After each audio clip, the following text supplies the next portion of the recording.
Setting up Zig rigs couldn't be simpler. As you can see here, I've got my main line here, which is 15-pound trap line. I use that in the majority of my fishing.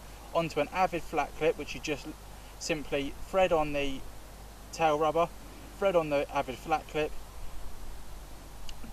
and then tie on with a 5-turn grinner knot the flat clip link, pull it all down together, and it clicks in nicely. That, as you may know by now, turns into a running rig. You can also eject the lead. On this instance, I've set it just to turn into a running rig if the takes get aggressive or get snagged up, which is very unlikely to do in here. There's no obstructions or anything. Onto that, I've got 8-pound, that's called a cruiser control line, which is a floating line specifically for floater fit for zigs or floater fishing, and that is, at the moment, it's 12 foot. On the business end, just a very small hook. I favour the quarter mixer ones just because it's got a very small shank and a massive wide gape, very strong and sharp, ideal for the zigs. And on top of that, I've just got an Avid zig light. I'm using black at the moment, although they do come in a variety of colours, and you can also use ones in 2 colours as well, which is obviously doubles the chances. And also from the bottom, you can use a darker colour because that's all they tend to see anyway, and from above you can use lighter colours. In this instance, so the other week I had a number of bites on the black, and the black's also doing well in this session as well, so I'm persisting with the black. Nice and simple. It's one of the new Nash Zig controller floats.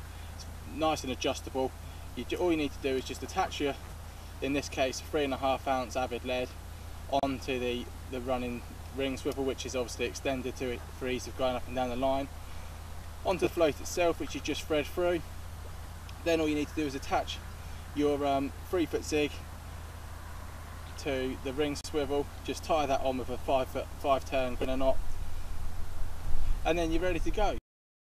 So that's the rig, very simple and easy to use and tie. The only difficulty is casting it, which I'm going to do now. Right, just about to cast out a zig. This is quite a short zig, to be fair, for today. We've been using 12 or 13 foot zigs, but this is probably only about 6 or 7 foot, so it's a lot easier to cast, but the general principles are the same. I use a bit of foam on the hook. You don't really need to, I just like to have that comfort. Throw it back, making sure there's no tangles, obviously.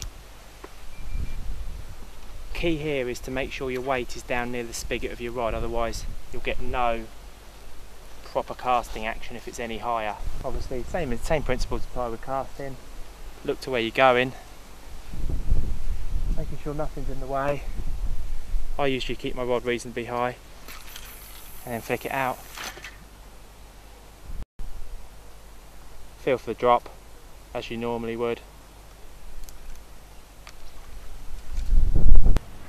Okay, normally I'd fish ultra slack on any water I'm fishing, to be honest, and that's just a personal preference. A lot of people say you should fish tight, a lot of people say you should fish slack, it's up to you.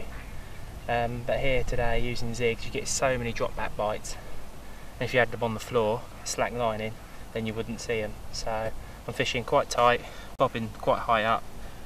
Not a particularly tight clutch, but a reasonably tight clutch, just enough so you can take line without too much force, and that's it.